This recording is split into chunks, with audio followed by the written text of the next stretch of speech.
Hein.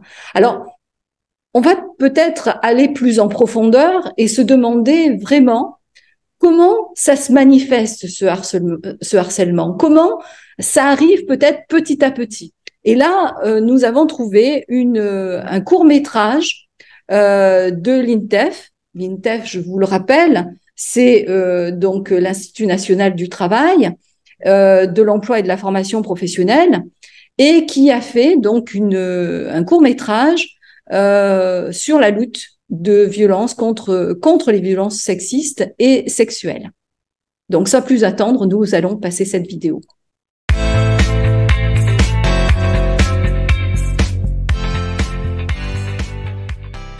Je m'étais pas rendu compte que ça te mettait dans un tel état.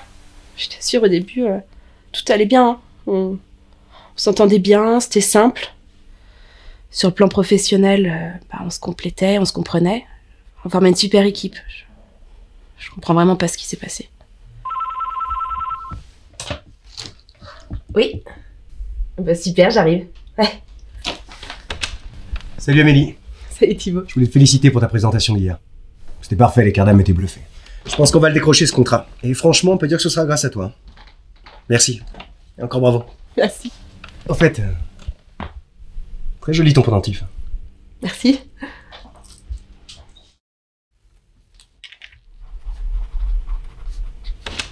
Ça y est, on l'a décroché ce contrat.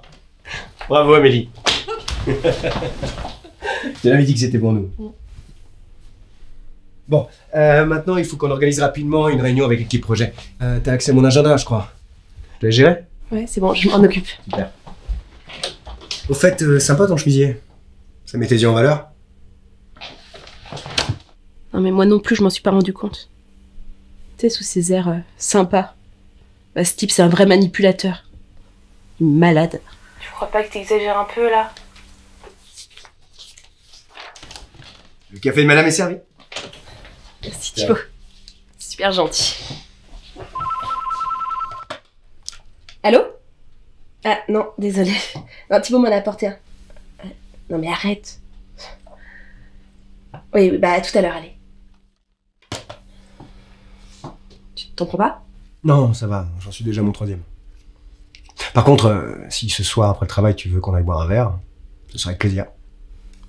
C'est super gentil, mais je peux pas ce soir, parce que j'ai des invités à la maison. Ah. Dommage. Une prochaine fois, là. Je sais pas ce que tu perds.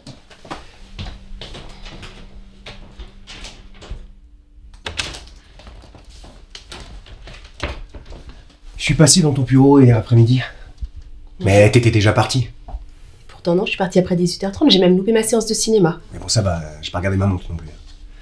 La réunion avec les Cardam de vendredi a été avancée demain matin. Quoi? Alors je veux ta présentation pour cette fin d'après-midi. Non mais avant 18h30. Et essaie d'être un peu original pour une fois. Que je passe pas ma nuit à tout refaire. Pour la réunion de demain, remets ta robe, elle est bien courte, fluide. Par contre, lâche tes cheveux. Je préfère. Ça fait un peu moins coincé.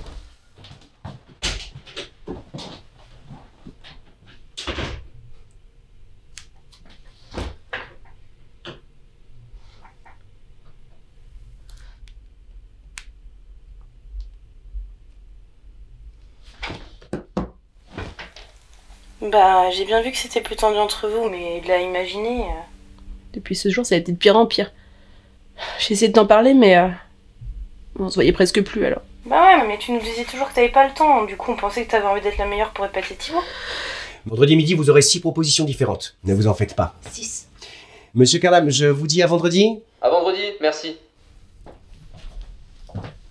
Amélie, tu peux pas me couper devant un client. Mais attends. Non, je peux pas l'accepter de toi, ça. Mais comment t'as été éduqué à la fin? C'est pas possible. Tes parents ont dû louper quelque chose. Bon, au moins, t'es une belle femme. Là-dessus, on peut dire qu'ils ont mis le paquet. Bon, allez. On a 6 nouvelles propositions à pondre pour Cardam. Je vais t'aider. Parce que j'ai bien compris que t'allais pas y arriver toute seule. Si on doit faire une nocturne, on fait nocturne. Allez.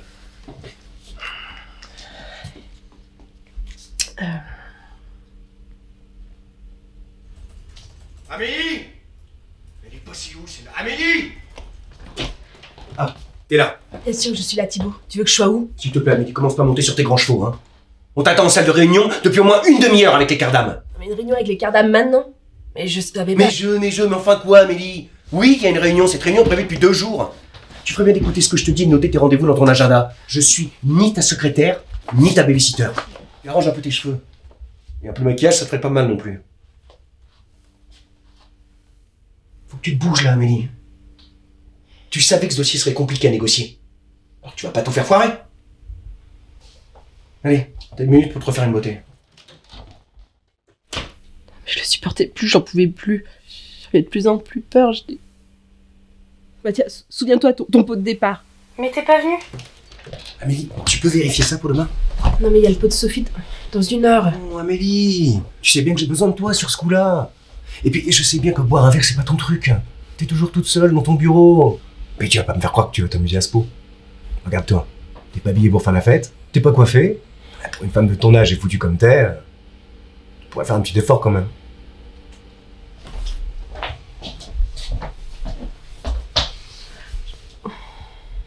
Mais t'inquiète pas, Amélie. Même mal fagoté, même sans maquillage, moi, je te trouve toujours aussi attirante.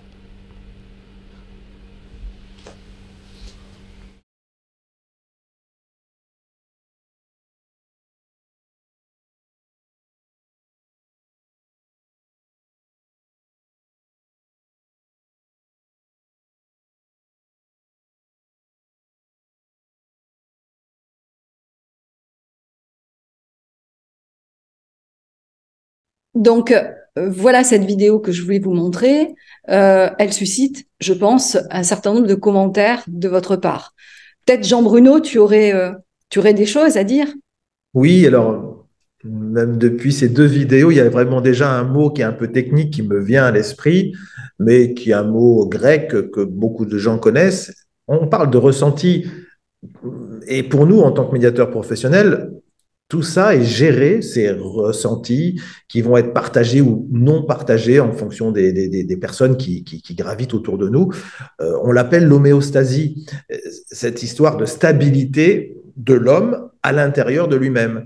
Et cette vidéo nous montre vraiment à quel point l'homéostasie, donc la manifestation des états émotionnels internes, l'ambiance interne, je dirais, d'une personne, peut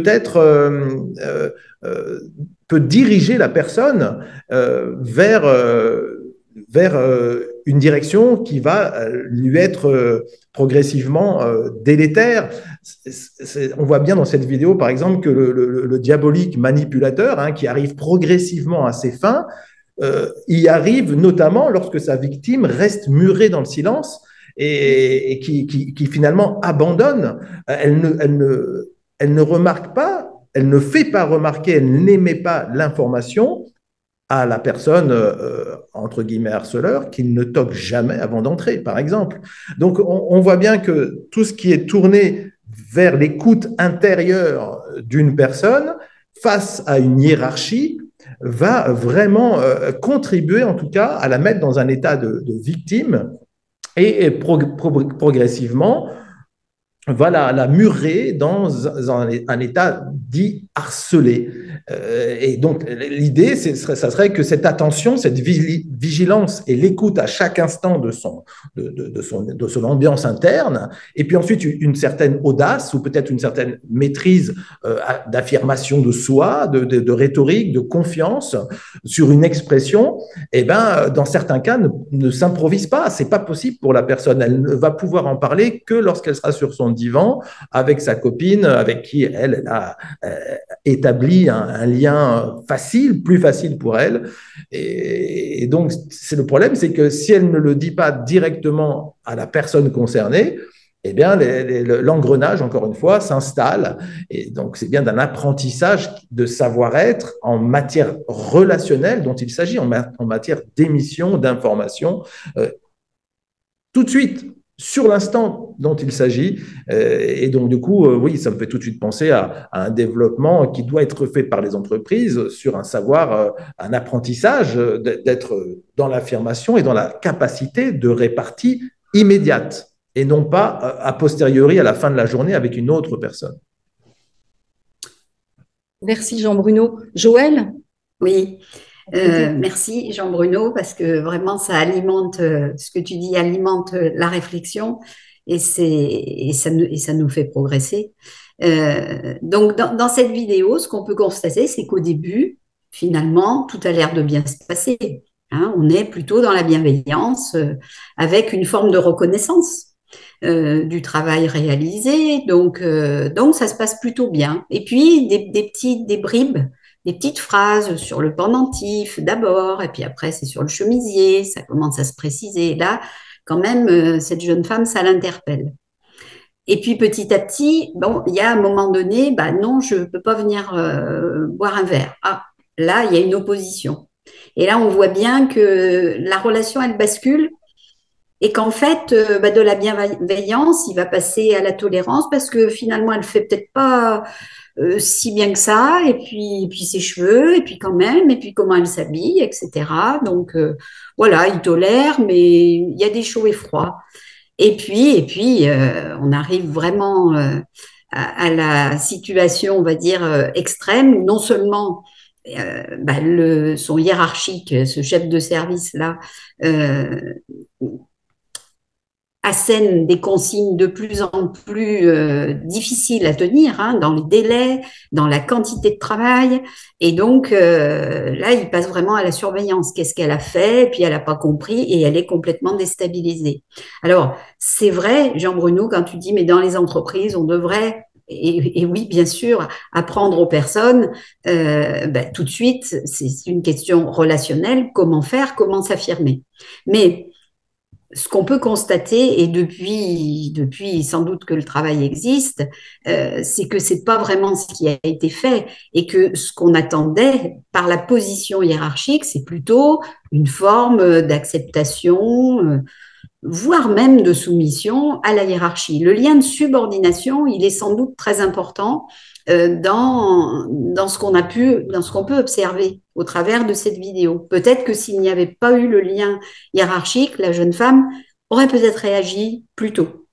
Mais là, elle est vraiment déstabilisée et en plus, noyée sous le travail, le poids du travail, il y a sans doute une fatigue extrême qui s'installe et donc elle est enfermée dans son truc et elle ne réagit pas jusqu'à ce qu'elle craque en fait, hein, la femme, on le voit bien, et elle s'exprime auprès d'une collègue, elle se confie, mais pour elle, c'est vraiment difficile. Et donc, dans les entreprises, ce qui pourrait être fait, plutôt que de demander aux personnes quels sont vos points forts, quels sont vos points faibles, hein, ce qui est appris hein, d'ailleurs au niveau des techniques de management et qui est quand même finalement assez délicat, pourquoi ne pas demander aux personnes, en fait, qu'est-ce qui ferait que dans votre relation au travail au sein de cette entreprise, les choses ne se passeraient pas bien. Qu'est-ce qui ferait que ou ça se passerait très bien, ou au contraire, qu'est-ce qu'il faudrait pas faire pour que la relation se dégrade. Et là, déjà, ça permettrait d'avoir avec la personne vraiment une discussion éclairée et un cadrage finalement de comment, un accord de quelle manière nous allons fonctionner ensemble, mais d'un point de vue relationnel. Et si les choses étaient dites, sans doute qu'on n'arriverait pas à ce genre de situation complètement inacceptable, hein, qui pousse la personne vraiment vers un mal-être. On le sent bien, il y a un niveau émotionnel qui est élevé, sans doute fait de tristesse, de colère, de peur, parce qu'elle doit avoir peur. Et donc, ce niveau émotionnel fait que la personne, elle est plus en capacité de réfléchir et de réagir. Oui, et puis de la part excuse-moi, je prends la parole dans ce petit espace que tu laisses. Je trouve que de la part du chef de service, il y a énormément de frustration parce qu'au début, lorsqu'il lui fait, comme tu dis, de la reconnaissance ou des compliments, elle est réellement contente, même si il y a des petites interpellations qu'elle se dit, bah, dis donc, il y va fort Oui, peut-être. il est fort, oui. Mais elle a un ressenti, je dirais, globalement positif. Et ensuite, c'est la frustration de ce refus d'aller boire un verre avec lui qui est engendré chez le chef de service, qui va essayer d'avoir ce qu'il voulait d'une autre manière, par le boulot et par cette autorité de fonction qui est la sienne et qui est effectivement un pouvoir hiérarchique de donner des consignes, de réprimander, de passer derrière, de faire des remarques, de critiquer, etc. Et c'est vraiment ce rapport relationnel qui part au départ d'une émotion qui va faire que entre les deux personnes, eh bien, il va y avoir un dominé et un dominant. Oui, tout à fait. Et ce qu'on peut dire, c'est que lui, il a déjà une forme de pouvoir de par sa fonction, mais il prend complètement le pouvoir et, quelque part, elle lui laisse prendre ce pouvoir sur elle. Et je vais rebondir, merci à tous les deux. En effet, elle lui laisse peut-être ce pouvoir. Donc on va peut-être parler d'ignorance relationnelle. Elle n'a pas su ou elle n'a pas pu faire autrement à ce moment-là. Donc c'est peut-être une question d'éducation ou d'apprentissage des deux personnes, aussi bien de cette dame que de ce monsieur. Mais c'est vrai qu'on peut se poser la question de comment dire à l'autre que ce qu'il nous a dit ou ce qu'il a fait ne nous convient pas. Surtout lorsqu'on est face à un supérieur hiérarchique. Si on lui avait prêté des intentions qui n'étaient pas les siennes, quelle va être sa réaction? Ça peut devenir compliqué pour les personnes. Il peut y avoir, en effet, Joël t'a mentionné plusieurs fois le mot crainte et le mot peur, la peur d'avoir des répercussions, aussi bien sur l'évolution de sa carrière que sur des évolutions salariales, par exemple. Au niveau du supérieur hiérarchique, oui, il va faire des compliments. Et puis on est dans une bonne relation, ça fait plaisir de recevoir des compliments sur un pendentif. C'est vrai que quand ça commence à toucher la coiffure ou le chemisier, on peut commencer à se poser des questions. Mais à quel moment dépasse-t-on les limites? À quel moment l'autre dépasse mes limites? Et comment est-ce que je peux lui dire? Merci à vous trois pour cet échange qui me fait dire que, à l'attention des auditeurs, qu'ils soient particuliers ou des professionnels, eh bien, cette journée internationale et ces échanges faits à l'occasion de cette journée internationale, eh bien, sont pour vous parce que ça va vous permettre de réfléchir, ça va vous permettre également, peut-être, d'ici la fin de cette journée, de trouver un outillage autre que le droit.